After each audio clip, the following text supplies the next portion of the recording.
Yes. This is the HL podcast for our HL Tuesdays. We are the dopest podcast in the DMV, presented to you all by the Harris Firm and Willpower Innovations. I am Rock alongside your boy Chief. Yes, sir. We here for another Tuesday night, man. Let's get it. For another Tuesday, and it's actually a different Tuesday because this is our HL interviews, but it is the re-up tonight. But we still gonna sit down and converse with the up and coming and establish the talented and intelligent, the artists, entrepreneurs, and the creators and activists. All right, now people, please remember that all of our previous interview episodes are available on all major podcast platforms and on our YouTube channels, the HL Podcast and the EEM Network right now. All right, now people, we are broadcasting live on the Roku platform, Apple TV, on the Politic app via Politic and Broadcasting. A very special shout out to the StreamYard platform where we are live on Facebook, Twitch, and YouTube. We are also live on Instagram right now as we speak. And lastly, people, the 8th issue of the HL magazine is still available right now on IG. Please go follow the HL mag if you haven't already. If you haven't checked out the issue, please go check out that issue. We greatly appreciate it. And also, if you haven't watched the film, The Lost Weekend, please go. I know, right? Like, it's like at this point, you ain't by this time. Come on, man. The Lost Weekend. Please go on YouTube right now. Find the EEM Network. This film is available right now to watch. Take it away, Chief. Man, listen. We had this interview maybe a couple 2 months ago, man, and it was so exciting and a lot of views. Everybody was excited about this one after it came out. A lot of gems dropped on this one, a lot of, how could I put this? A lot of black activism was on this, just blackness all over that one at last. So we had to call it the re-up and we had to bring it back. Texas own, ironically, so we're going to be getting into that a little bit later. Definitely. But Texas own Miss Tequelia Lewis, man, we had to bring her back. So let me bring her in right now. Yes. Hi. Hello. Hi, how are y'all? Doing great. How about yourself? Good. Thank you so much for bringing me back. I'm so excited. Thank you for wanting to come back as well. We definitely appreciate it. Welcome back. We had an exciting time last time, so we had to do it again. So let's go ahead and get into it. So, like you said, we didn't speak to you probably last May, right? That was the last time we saw you. So how has these last 2 months been for you? It's been a blessing. I mean, I've been really busy working with my business, doing photography and videos, doing the radio station every Saturday. People are really digging the acoustic soul music that I play. So it's a nice little vibe. Just staying busy, honestly. I mean, I feel like I've been booked just about every weekend. So I don't have like any free time. I'm working 7 days a week on top of my 9 to 5, but I'm just trying to grind and do what I got to do. But of course, it's so funny because I'm okay. But today my mom had got rushed to the emergency room. And I told y'all last time, she got cancer and stuff. So I kind of had to take a mental break. So I had to step away from social media and stuff the last 24 hours. So I just got home from the hospital. I was like, I don't want to give them any reason why I can't be here. So I'm going to just make this work. So I'm here and we just going to get it done. Well, thank you again for being here. Our prayers are with your mom, of course. Thank you. We hope that she's strong right now, and we hope that you're strong for her. So we definitely appreciate you still being here with everything that's going on. For sure. You can't make that up. You're definitely strong for showing up. Tell your mom we definitely praying for her, like Amrock said. And if she needs some extra prayers, tell her we got her. Thank y'all so much. Definitely. No problem. So, what if any goals that you have accomplished in these past 2 months? I know, like you say, it's been a roller coaster for you, but what's the bright side? How God been blessing you in these past 2 months? Man, just the fact that I've been able to stay booked and busy and doing what I love to do. I told y'all last time, living my passions is the biggest thing to me because I feel like it brings me joy doing what I love and being myself. And just being able to balance stuff. I feel like I've been able to handle things so much better compared to my past. We talked about mental health and that was one of my struggles. And when I see myself today and this year, I've done so good with balancing I've done good with just being like, hey, you know what, I'm not okay today, so let me step to the side. Like, I've gotten better with myself, and so I appreciate that, and I feel like that's why my life is flowing a little bit better, and I have a lot more peace because I know how to identify, different areas of my life. Mm-hmm. Mm-hmm. Yeah, that's strong. You just remind me of Simone Biles. She had to step back earlier because a lot was going on, and some people call it a weakness, but I think that's strength when you understand yourself. Mm-hmm. And able to say, you know what, nah, I'm not okay, and it's okay not to be okay, right? And to acknowledge that and say that's a lot of strength right there. So thank you for saying that. And also to to seek help, to seek family and friends. I know that's been a battle with me, right? Because I'm like, all right, I'm going through something right now. I'll deal with it, but I had to take a step back and be like, you know what, all right, okay, maybe I don't want my mom's knowing about my issues or my troubles. All right, let me reach out to my brothers, and that's exactly what I did. And they, Chief and another friend of ours, Kenny, Bobby as well. Mm-hmm. Like they've been, very strong for me, through my times as well.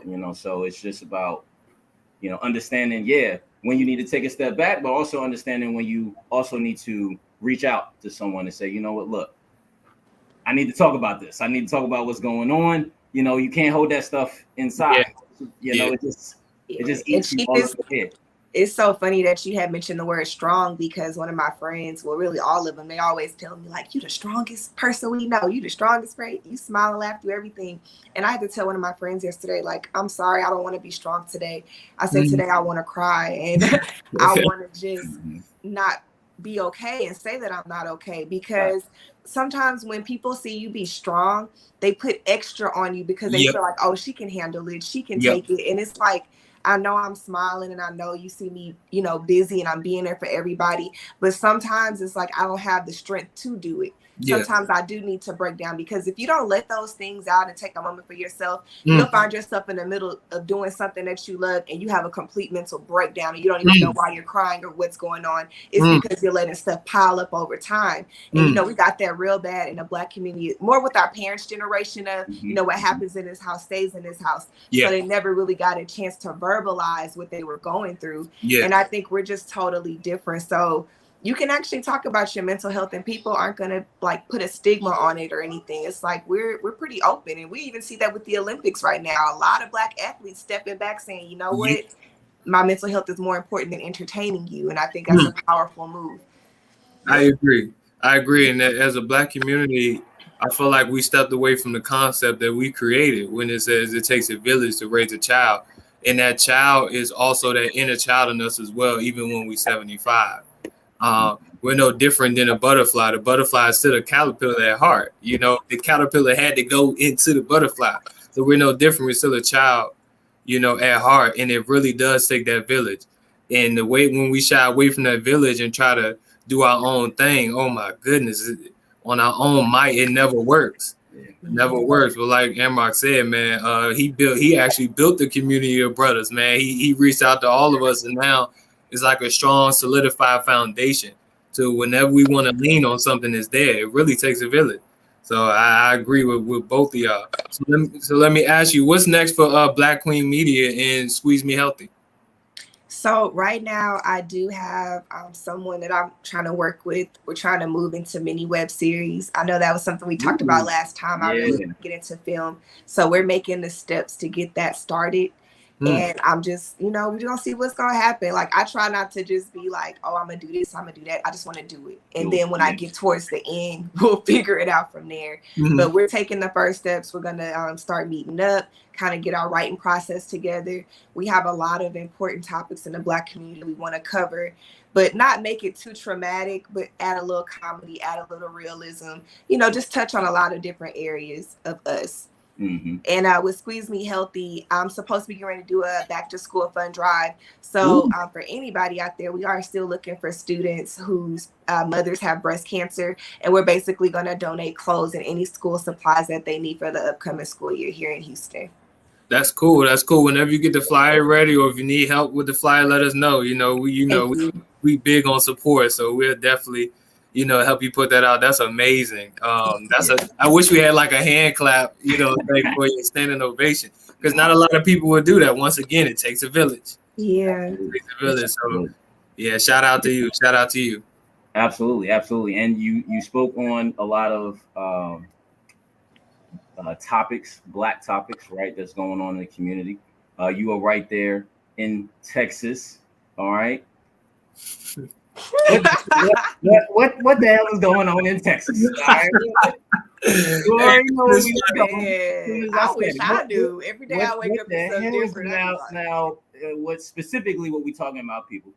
Texas decided to pass a law, okay, that eliminates the requirement that public schools teach and learn about very specific moments and people in our history. All right. In addition, and those people, Martin Luther King, the Native Americans, just to name a few of the people that they're talking about, a few of the moments, eliminating the I Have a Dream speech from the history book. All right, just a couple of things there. And then also, in addition, they voted that schools do not have to teach the facts that the KKK, the Ku Klux Klan, is morally wrong. They do not have to teach that terrorist group, all right, that terrorist organization, all right, that is murdered, terrorized millions of people, not just black people, okay, millions of people, period, all right, in this country. They do not have to teach that, teachers do not have to teach that their organization is morally wrong and their principles and their ideology is morally wrong, right? Morally wrong. Morally wrong. Thank you. No, I was putting emphasis on that. Oh, yeah, right. It's a difference if they said wrong. They said morally wrong. That's crazy. So you're right there in the thick of things, right? Please tell me what you're hearing, what's going on down there in Texas, how the people are responding, and of course, your thoughts on this whole matter. Yeah, absolutely. Okay, so I'm sitting on the sidelines. I'm watching just like y'all are. I'm just. Yes. At this point, nothing in Texas really surprises me because people, they have to remember, although Houston is one of the most diverse, culturally diverse cities in the nation, we're talking about Houston.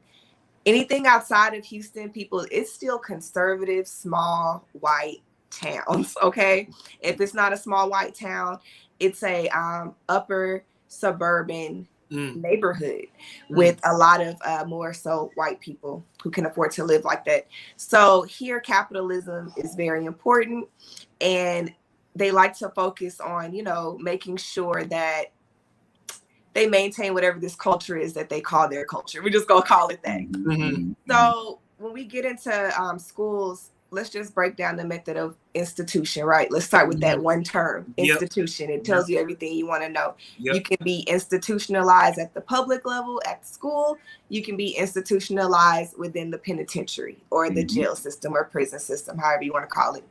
So when you're being institutionalized, you're basically being taught to stay within a certain structure and a standard that they want you to follow, which may not necessarily be realistic to your life when you actually are out here in the real world, right? Because we learn a lot of stuff. I almost cursed. We learn a lot of stuff that I really don't even think I've used in the last 10, 15 years. Facts. So in their minds, instead of structuring it and saying, hey, let's put the right stuff in the school system, like let's teach about trade, let's teach about the proper cultural history, things like that to get them prepared, I feel like they're focusing on the wrong things.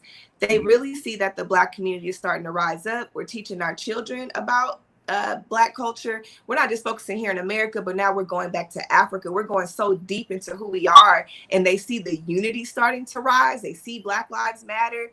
They see all of this. They see us fighting back against the justice system, which they've been getting away with for so long. So in their minds, they feel like they've done all over the world, they can just erase history, erase culture out the book or however it may be, and that it no longer exists.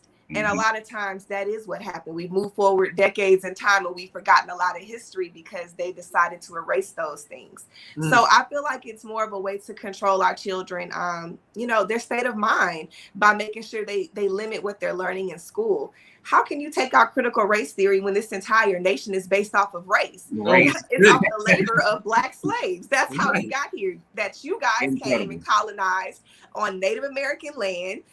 So you're just going to take away all the parts that make up what America really is, because at this point you've been exposed and you feel like you're losing the battle, because you are. So it doesn't even matter at this point what they erase out the textbook. As Black parents, we should be teaching our kids at home regardless, because the school is only going to teach them so much. And that's just what I think. That's amazing. I don't know if you want to go first, Amrock. Go ahead, Chief, because actually what she just ended with, I know you mentioned on, so go, yeah, absolutely. So that's absolutely right. They can go ahead and erase whatever they want to erase, right? Because I believe in home economics in my home, in our own home curriculum. Because before we get to their curriculums, as Dr. Miles Monroe would say, you know, we have to be at home creating our own before we get to theirs. Our own self-concept, our own self-worth, our own self-representation, our own history. All that has to be taught at home, because we have no choice but to get to theirs right now. You know, K through 12 or K through college, whatever. They already set that curriculum. That's your institution. It's already there.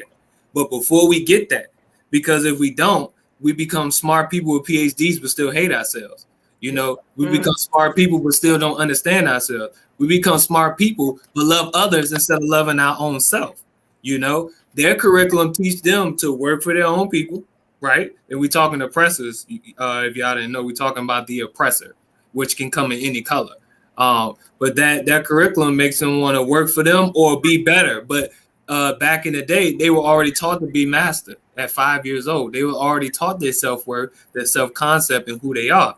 They stripped that away from us, right? So if they strip that away from us, we're not going to get it in their curriculum. So at home economics, home curriculum is key. If they don't want to teach I have a dream, you do it at home. Then you give them more. You give the other America and all the other ones that MLK spoke. They don't even talk about Malcolm X like that. All right, come home, give them the Black Revolution, right? You give them Fred Hampton, you give them the real stuff, Angela Davis at home. So then when they get to school, it's all right. You know, that's the key.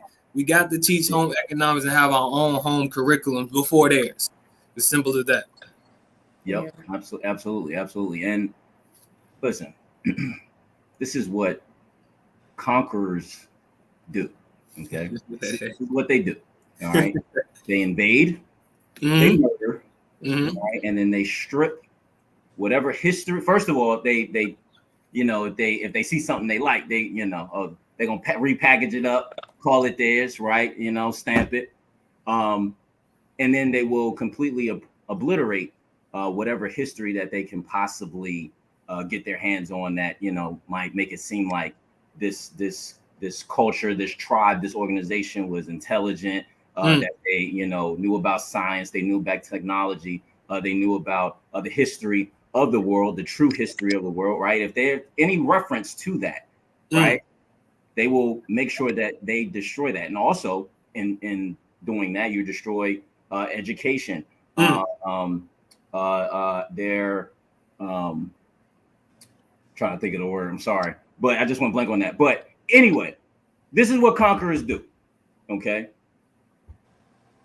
Why in the world would you try to erase the past? Well, I'll tell you why. Because you want to control the narrative for the future. All right, plain and simple. That's all they're trying to do here. If my son, I don't have any children yet, but my future son, right, wants to learn about MLK or Malcolm X or the Black Panthers, all right, and he's feeling some type of pride about that. Maybe he saw it on TV and it's like, oh, you know, well, who are they or what's that, right? And if they have the ability to go learn that in school as well as home, but in school too, right? That's adding to that, you know, ability to be prideful, right? To feel empowered, right? To feel that courage, right? In a child. That's what they're attacking. They're attacking the future generation right now with these laws that they're passing. That's right. And with the Klan, let's be real. They don't want to teach that the Klan is morally wrong, because Aren't the government? Aren't they? Yeah. FBI, you know, aren't they? You know, okay, so we get it there, right? The bottom line is this, people. You have to understand how these people think. All right, it's chess. All right, they're playing chess, not checkers. Okay, That's right. And as Chief and I alluded to on our last episode, this is years years in the planning, years in the making. We're talking about, they probably started thinking about this stuff with first Bush. That's right. Okay. That's probably right. since the early 90s, they've been talking about this moment here behind closed doors, for sure, ready for the right time. Yeah. And right now is the right time. Why? You just had Trump come out of there acting crazy, right? The country is still divided. A lot of people still think that this man won. Okay. This country is still divided. So you still have people, you know, that the Trumpism is ismites, so whoever they want to call themselves, right? You still have people who think, you know, in these derogatory and these racist and these bigoted ways, right? And it's just a way to prepare for their future moves, i.e., possibly bringing Trump back in 2020. Listen, there's a whole bunch of different reasons why they are doing this, and we just have to make sure that we stay awake, all right, and watch every little bit. And also, the key thing here about with media is we have the power and the abilities to continue this conversation, right? To make sure that people are still aware that these things are going on, and you know, we don't forget, like, hey, Texas still passed that law. You know, Mississippi could be next. New Mexico could be next. Alabama, Arkansas, Oklahoma. All right. All of those different states around that area. Unfortunately, a lot of those people, you know, may think that way and feel that way. But if I could just make a point, also, it shouldn't be surprising for those that are from Texas and that know their Texas history. I mean, that's the whole basis of Juneteenth, because Texas was still having Black slaves believe that slavery was still continuing after it had already ended 2 years before that. So that should let you know what their mindset is, and that they don't want to follow. First of all, Texas could really be its own country at this point. We really don't need the rest of America. And that's why they are moving the way that they are, because if they could, they would succeed from the nation and do their own thing. We're talking about rich, white, wealthy, good old boys that come down here. The economy is great. They can live the way they want to live, create these. I'm sorry. Create these corporations or whatever it may be, and have people like us work for them for barely nothing, right? If you have noticed since the beginning of history that these people didn't even know they were free, in your mind, you probably think they still don't know they're free. And that's why they're out here doing the things that they do. It's not like we hold each other accountable in the Black community and we tell each other, oh, you're wrong when you're doing the things that you're doing to people that look like us. We allow those things to happen. So it's unfortunate that they feel like, well, Black people don't see it in each other, so we could just take advantage of the situation and we're going to pull a history because it's not like Black people read, right?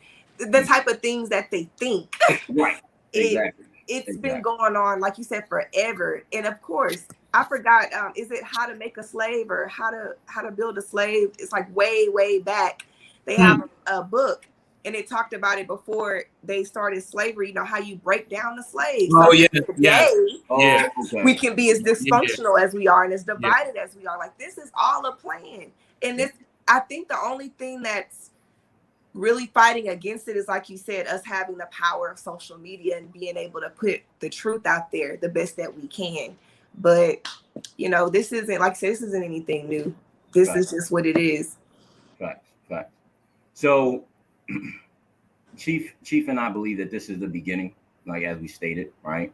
You know, since when Biden won, Trump supporters got very quiet, all right, from November to December, right? And then boom, January hit, Capitol riots hit right here in DC and the DMV, where, you know, people, Trump supporters, those the Proud Boys and Girls, those Proud Boys and Girls, right? Yep. Swarmed the Capitol, right? And then other things just started happening. Of course, they're still out here. Police still out here killing us black people. Do you feel that way? Like that, the Capitol incident, right? What's happening now? And again, these things have happened throughout our history. So this is not the beginning per se, but do you feel like this is the beginning of this new wave, this new movement that they're trying to push, whatever that is? Obviously, I feel like they're trying to control the future by controlling the past. But what other possible things do you think could be happening right now or soon to come? I don't know, but all I can say is I feel like white privilege is at an all-time high right now. Up in these streets, like every time I cut on the TV, I think last week on my show, I reported like 5 or 6 current events across the nation that dealt with racism and white privilege. So I honestly just feel like, I mean, I know you're saying it's to set up for the future, but the problem is they're unsure of what the future holds because of what's happening right now, and they haven't ever seen us come together the way that we've been coming together. I agree. Like, honestly, I think we're probably doing, unfortunately, a lot better than the civil rights era, because as far as they got, it fell apart. And now it's like we are really understanding where we went wrong, and we're trying to piece it all back together, and we're getting stronger day by day, and we're basically holding them accountable for their actions. I mean, they pulled up to that white man house deep. They did. Yeah. Pulling up, and they're afraid. And like you said, the Ku Klux Klan is active. That's the people in the government. That's the police. Why would they stop teaching that if they're still out here being the Ku Klux Klan? Exactly. Of course, you don't want to tell people that's morally wrong, because you don't want them to say anything when you're walking down the street with a tiki torch. You know what I'm saying? Now, quick question: Can we as black people hold this though? That's what I always want. Like, we've had since the civil rights. I mean, it's been bits and pieces, but like you said, absolutely, you're right. Not like this moment in time. Can we hold on to this and progress and let it grow and blossom and really actually be something? I put that question out there. Okay. I mean, I think it depends on what the scope is. If we thinking for money, then we already lost. If we thinking we need to, like, reparations, I understand we're gonna need that. But if money is the main focus, then we lost. Everybody got to understand that we came here to pay a price, and that's what freedom for our people. Okay, and if we could continue with that mindset, start putting strategic goals to that mindset, understanding that the money gonna come regardless, but the value is what God put inside of you that He wants out right now. Like, time is going by so fast, it's gonna be Tuesday tomorrow. Time is going by so fast, it's gonna be December tomorrow.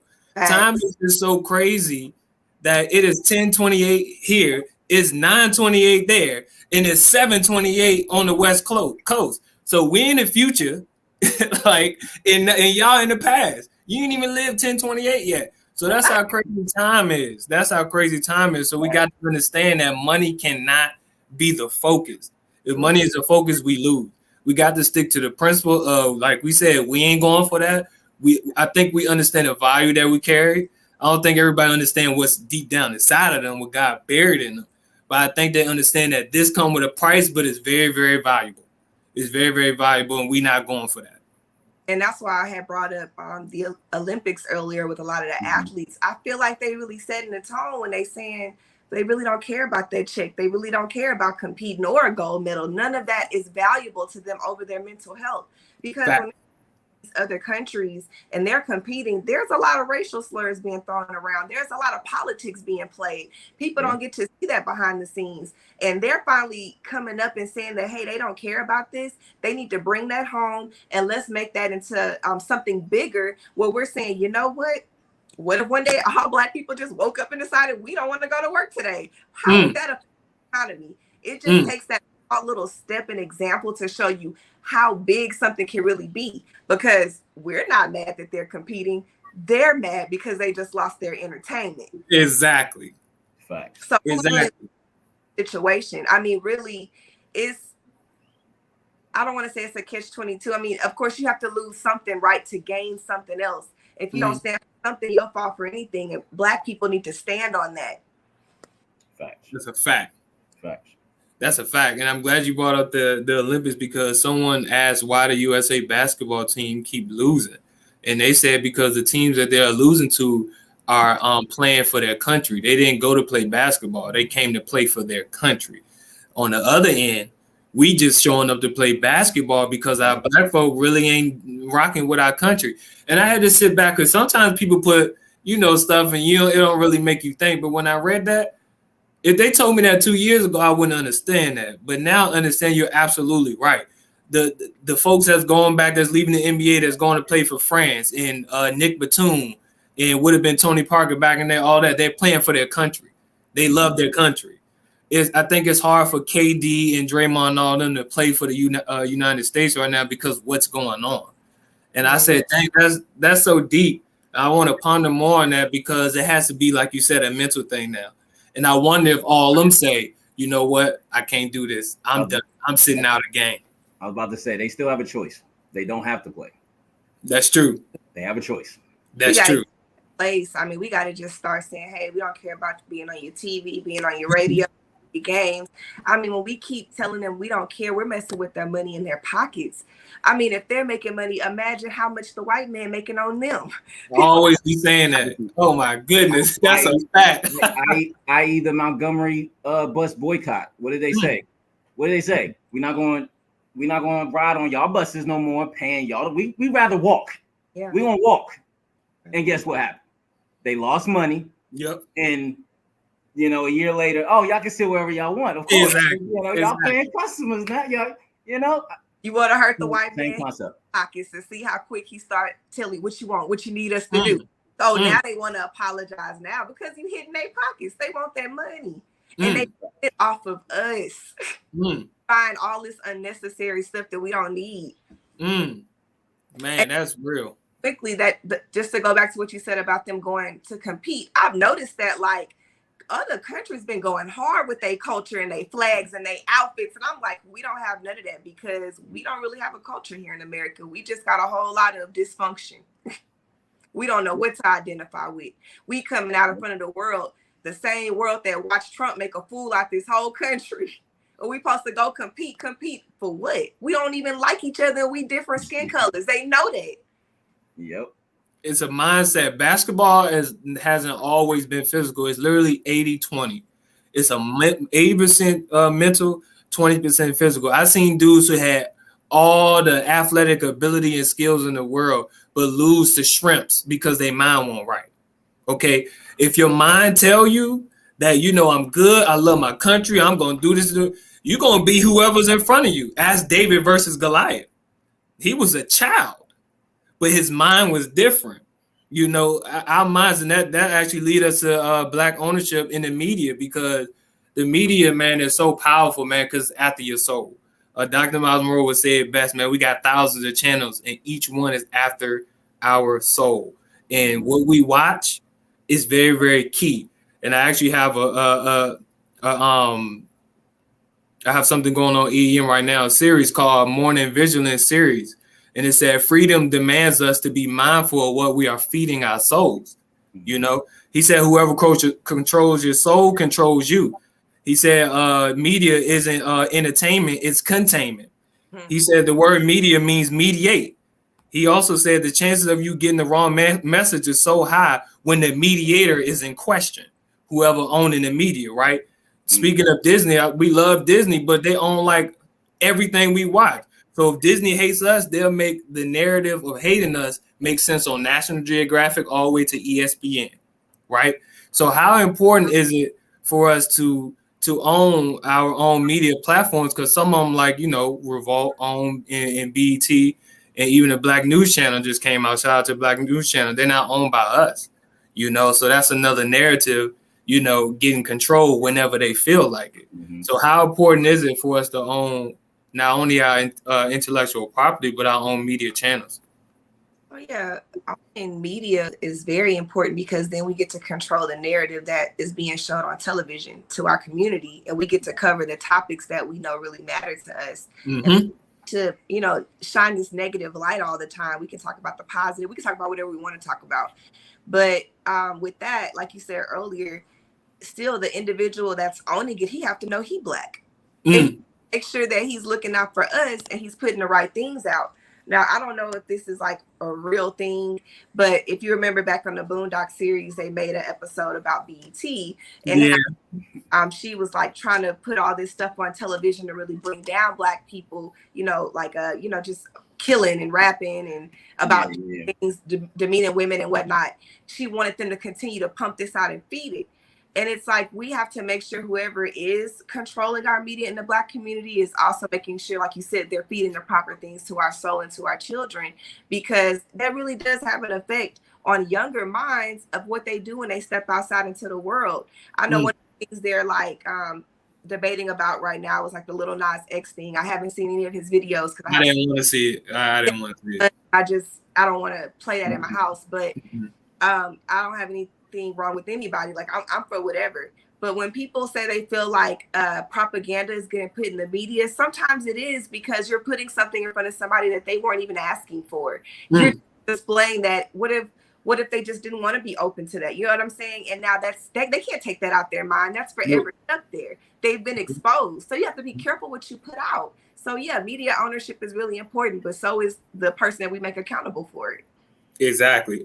Media is so powerful. Media is also, it's called medium. So it's in the middle of the subject and the object. So that's us, and what they trying to push is right in the middle, right? It's right in the middle, and it's so powerful. It's so powerful, and don't just mean what we watch. It mean what we hear. We all know we believe Jesus is the way we believe in God, but we also know that, that evil side, he was birthed with music, he the power of music. And what we know is he owned that and controlled that, and he can use that. And what do Black people love? I mean, before they came and snatched us, we was around the campfire, playing the beats and dancing, right? And me and Emma, we from Richmond, and we grew up in Richmond, and if one song could come on and the whole club would start fighting. The whole club. Could come on in Houston, and it was like the club was getting shut down immediately. Come on, man. One song. Why? It wasn't just because we felt like it's because as soon as that joint come on, the beat come on, we read. Why? Because the power of music is so powerful. It hit you right here. It hit you right here, deep down in your soul. And like you said, once you hear it or see it, you can never ever erase it, because it gets downloaded into your unconscious world, that's where your dreams are.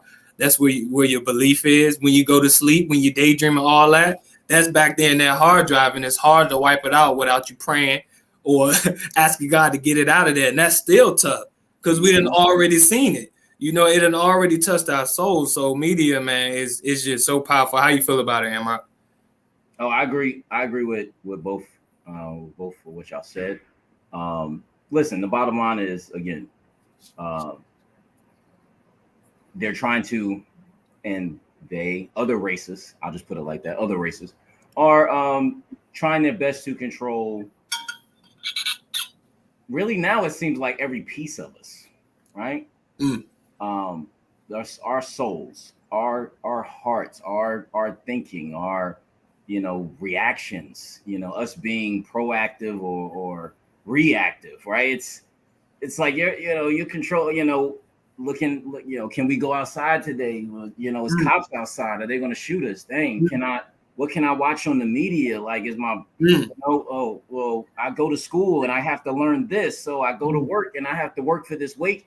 Every single thing, man, they're trying to control. And with, especially here in America, the best thing and the most important thing that you can control is the media, because every single person is on some type of media, whether you're watching TV, right? Granny still watching the stories midday, or you got us on a social media platform, right?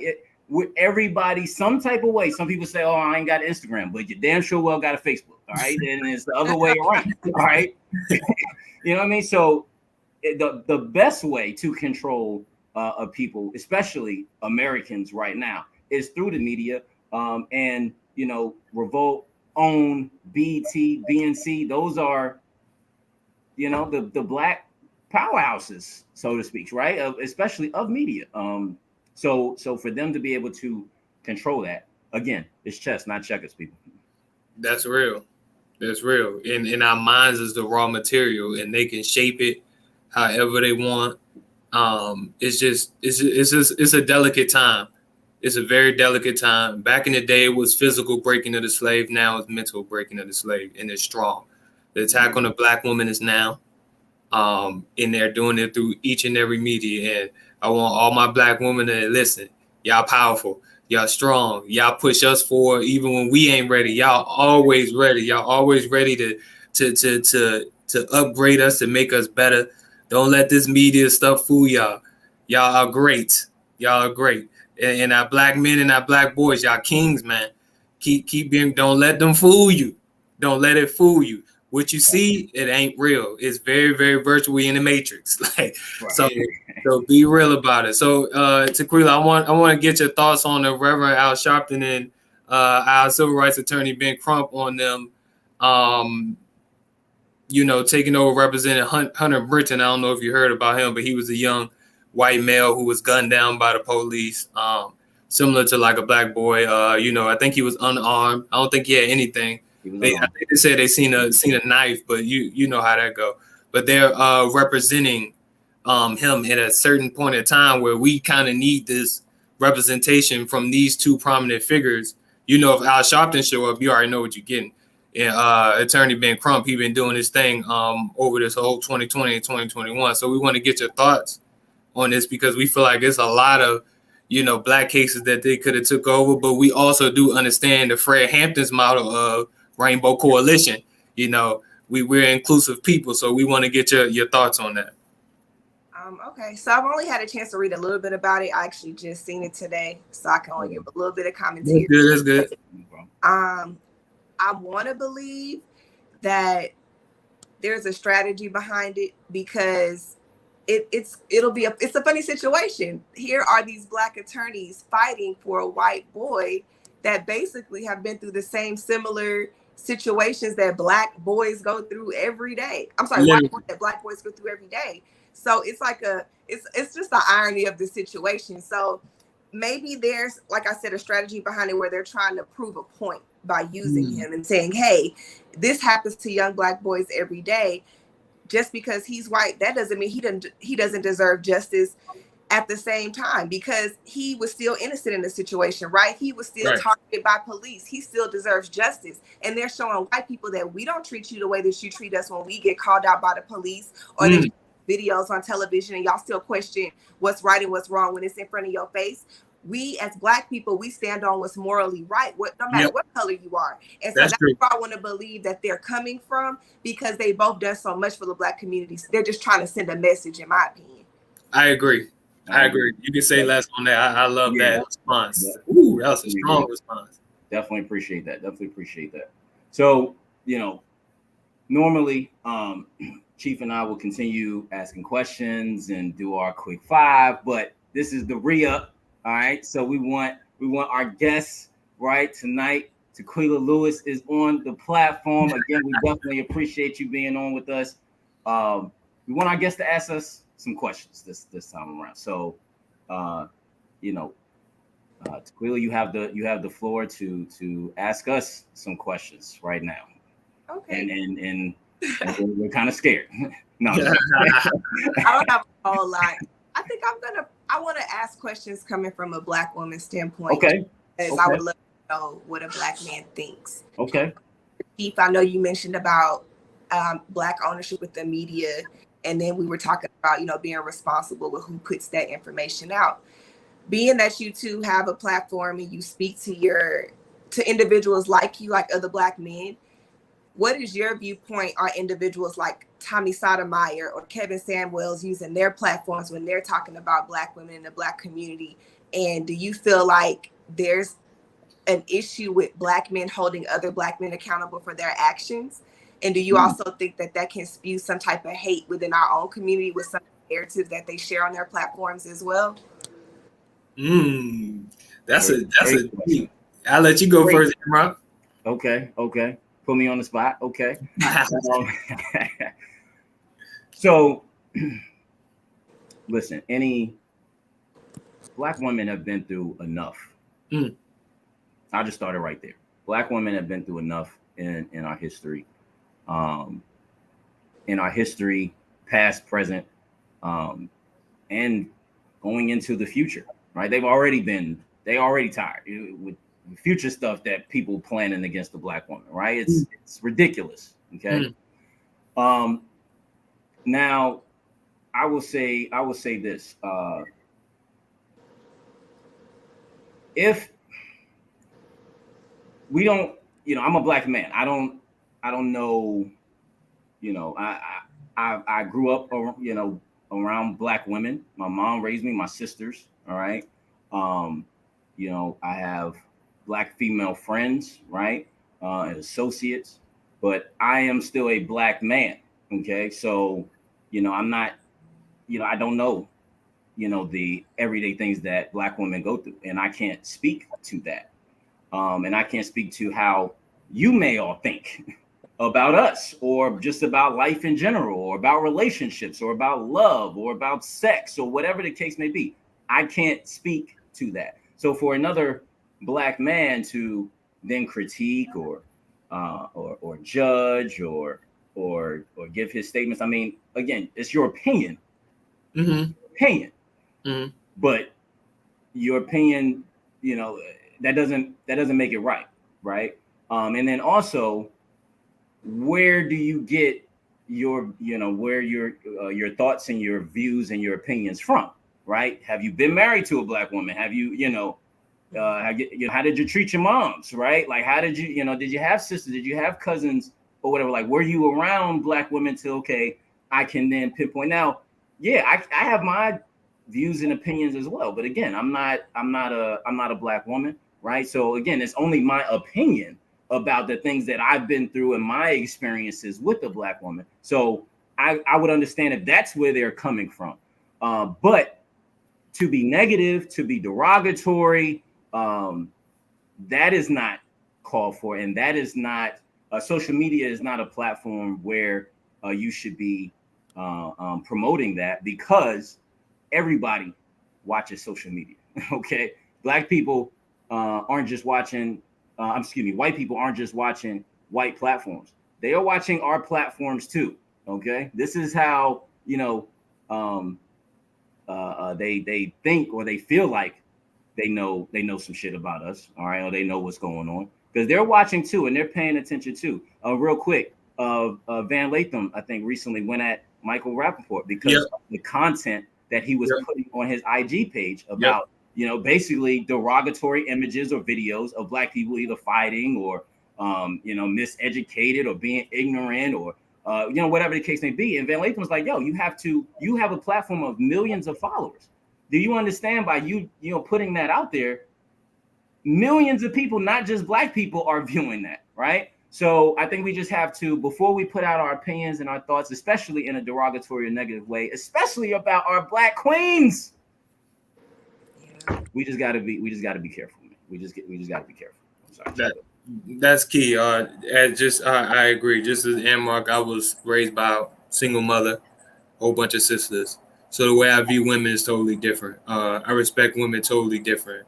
I understand how they could upgrade who I am, because the Black man, or men in general, just start late.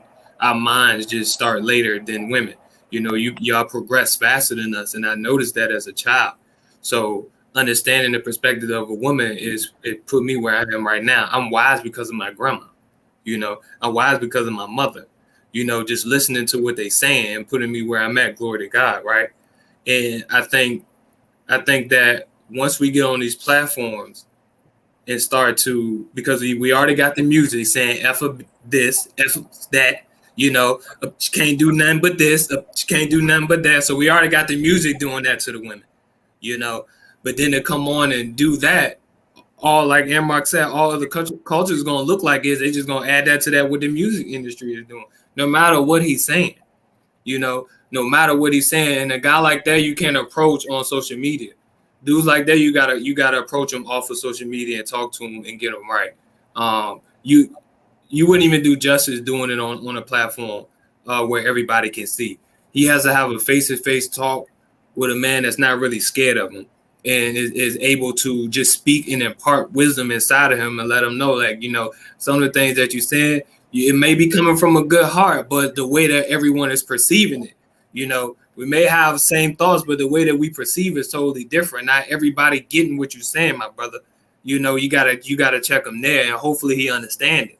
But I'm no judge. God didn't send me down here to be a judge.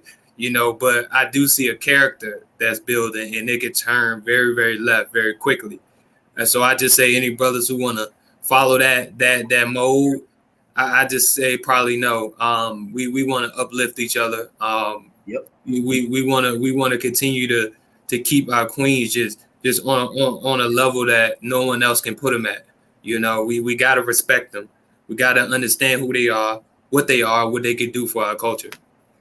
And yeah, I'm sorry, real quick. That's, again, everybody makes mistakes. Nobody is perfect. There's just a time and a place for that. And again, to broadcast that over social media when you have a platform that you have thousands of followers or even millions of followers, you just have to think before you put that type of content and that information out there. And I was going to say my reason for, asking that question is because, they have mentioned that they had started a petition to get him off of YouTube. Mm-hmm. And that was off the basis of a lot of the Black men are digesting the information that he's putting out there. And then they're displaying that in their relationships, and it's affecting Black women. Yep. And, we've talked about like Hitler and tyranny and things like that. And that's how stuff starts, just by one person speaking their opinion, and people turn opinions into facts all the time. Yep. And that's playing this out in their relationships with Black women. And that's very damaging to the culture because, like you said, Black women have already been through a lot, and so have Black men. We have enough division in our community. We don't need to add to it. And so it makes me question, that individual's character, because like you said, you love Black women. You didn't been raised by Black women. What type of situation has he been through with his wife or with his mother or whoever? What has transpired to where he has to blame an entire species of Black women and their actions on the downfall of Black men? We know it doesn't start with the Black woman, but I hear that so often. And so I just, just thinking about that, like being mindful with your platforms and stuff, that's so important because we don't want nobody getting hurt and abused because of somebody's opinion. Exactly. Right. Exactly. That's so real, especially our Black women, man. It's just a tough and critical time. And if everyone is listening, like Amrock said, millions and millions of people will follow that. We don't want that to become a curriculum. We're already fighting a curriculum right now and trying to create our own home economics and our own home curriculum. We don't want then that standard of what he's saying to become a curriculum. And now for the next 5 to 10 years or 10 to 20 years, that's how we're treating our Black women. That's a no-no. And once again, everything that who we are started was back then when we was a child, like you said, so no telling who did him wrong back when he was 6 or 7, 10, 12, we don't know. But that has to be explored within. And I pray for the brother that's doing that, and hopefully they can find out who they are and what's really bugging them in that industry and why that's doing that to them. And can I say, let's not just limit it to them and Black women. Like we can call out Stephen A. Smith. Dude has been attacking Black athletes at the beginning of time, which is why him and Kwame had the beef that they have, because he criticizes Black athletes more than he'll criticize a white athlete or any other culture. I think he said something to some Asian people and they got on him so fast and he made an apology the next day. That's right. For us. And he's on a big platform like ESPN, right? Or sports. Yeah. For $8 million a year. He getting paid. Like you said, this audience ain't strictly Black, it's white and Black. So imagine what they thinking about us, that this man in that position is being able to spew that type of information about Black men. I mean, it can go either way, and it's very irresponsible. Yeah, I agree. That's a fact. Shoot, half the stuff people be saying out here in the sports world, I heard Stephen A. stay first. So it's like you're absolutely right. He does that on a broader scale. and you wonder why, you know, that salary keep going up, because whoever is paying that is loving that negativity, and negativity always wins.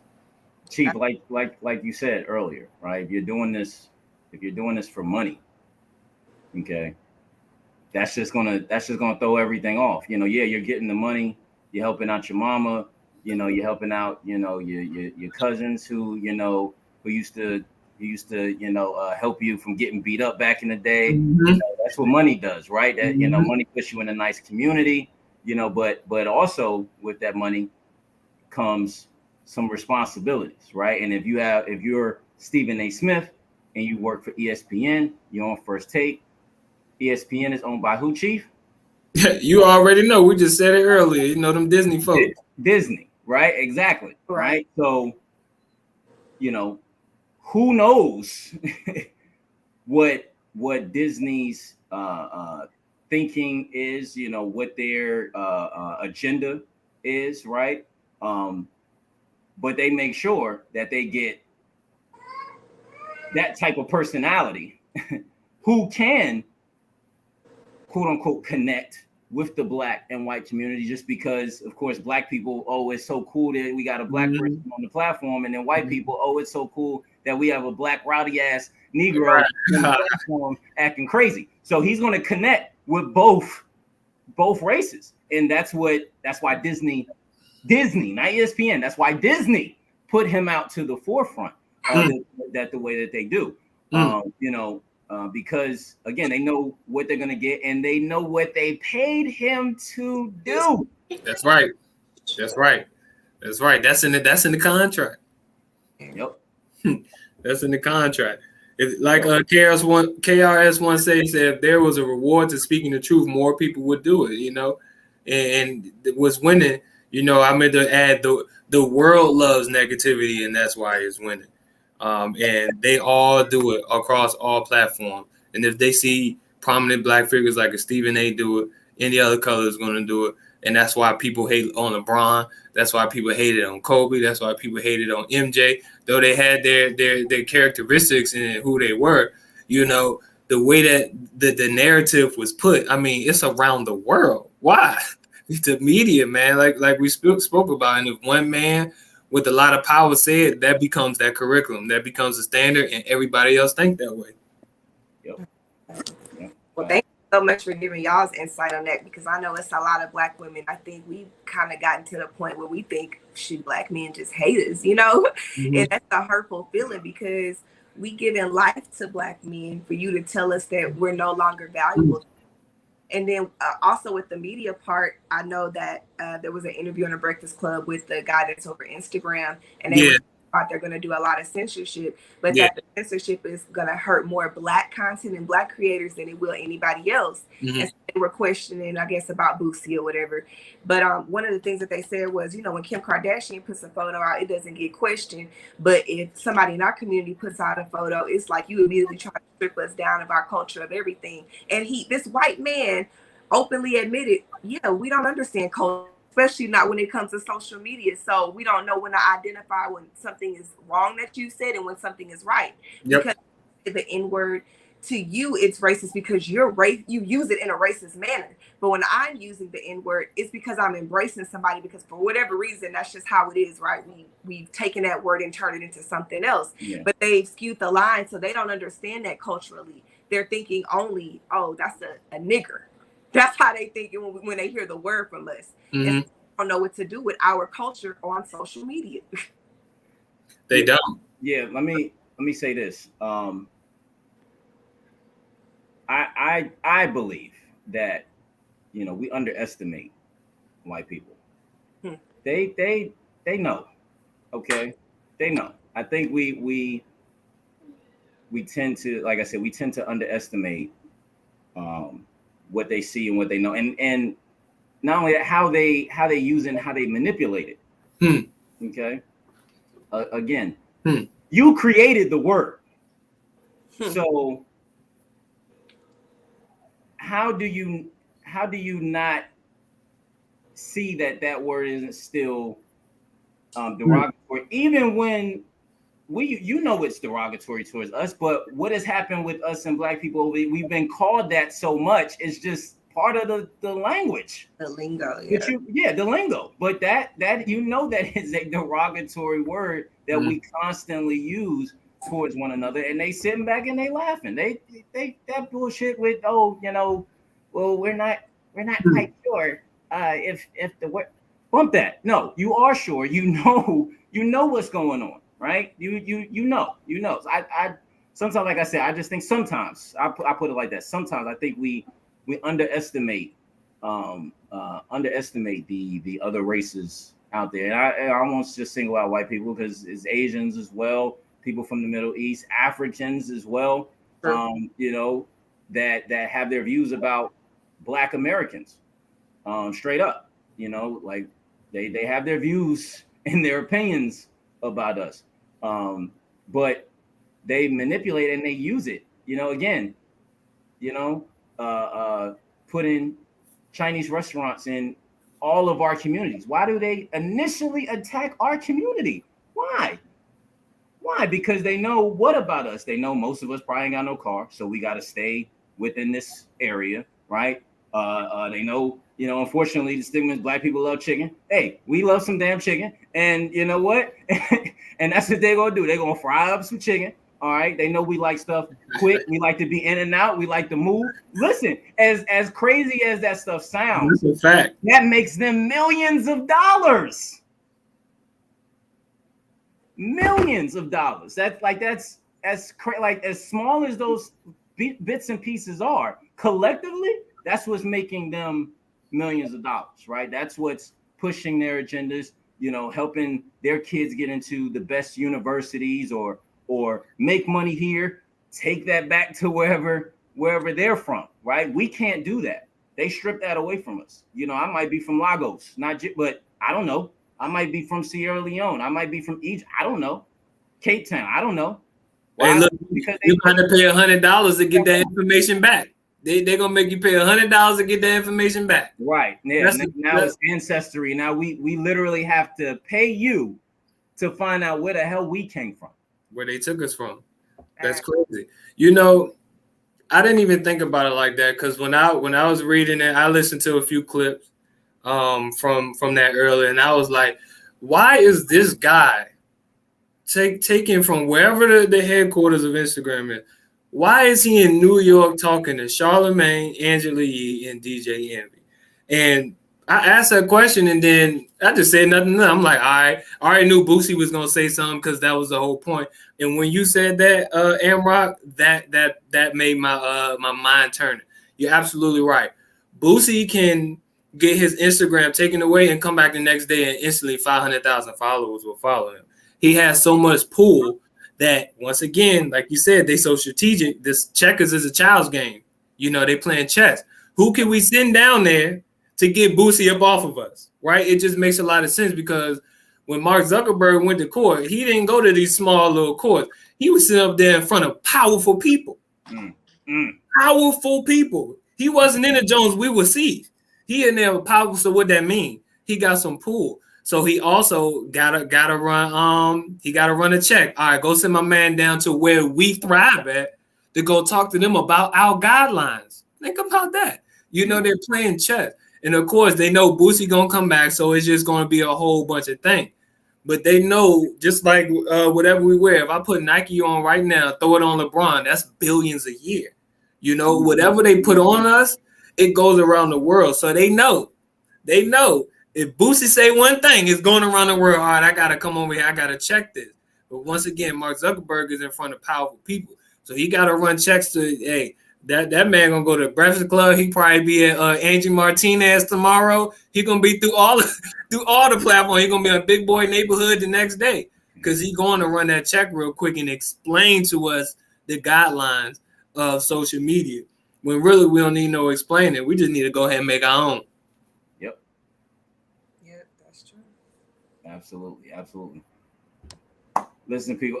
Tequelia, did you have any more questions for us? No, I don't. That's fine. We definitely appreciate the questions that you have. Definitely appreciate you being on the platform. Yes. We definitely appreciate everybody that's tuned in. We thank everybody for listening and viewing this episode. Please go check out. All right. I'm sorry. I'm gonna let you shout out your show, right? What you do every Saturday, killing it on the radio. Please, you have the floor. Oh, thank you. Yeah, you guys can check out my show, Soul and B, better known as Soul and Blacktivism. It airs every Saturday from 9 to 11 a.m. on the TuneIn app. You just got to look for 953 Jams. I basically talk about the top 6 current events that affects the Black community across the world. And in between that, I'm playing the best R&B and acoustic soul music, just real lyrics, real instrumentation, real soul. So if you want to wake up and just have a nice little vibe, definitely come listen to my show. Hey, that's cool. And follow me at Black Queen Media for my page at Miss Tequelia. That's MSTEQUELIA. Awesome. Definitely appreciate that. Definitely appreciate you for being on this platform and this amazing conversation. Yeah, thank you for me back. Definitely appreciate that. It's always a natural conversation, so that's what's up. Yeah, we're gonna have to re-up a third time, so we gonna get on that. So we appreciate that. Everybody, please follow us on IG, all of us on IG, TikTok, Twitch, Facebook. We on all of them at the HL Podcast. You heard Mr. Tequelia. She the best on here, y'all. So get ready for some more. Thank you, StreamYard, for allowing us to go this long. We went over, but it's still rolling. So this is perfect. Hey, please check out episode 85 that's out right now. And episode 86 is on the way. Definitely appreciate it, people. Peace and love, everybody. Peace and love.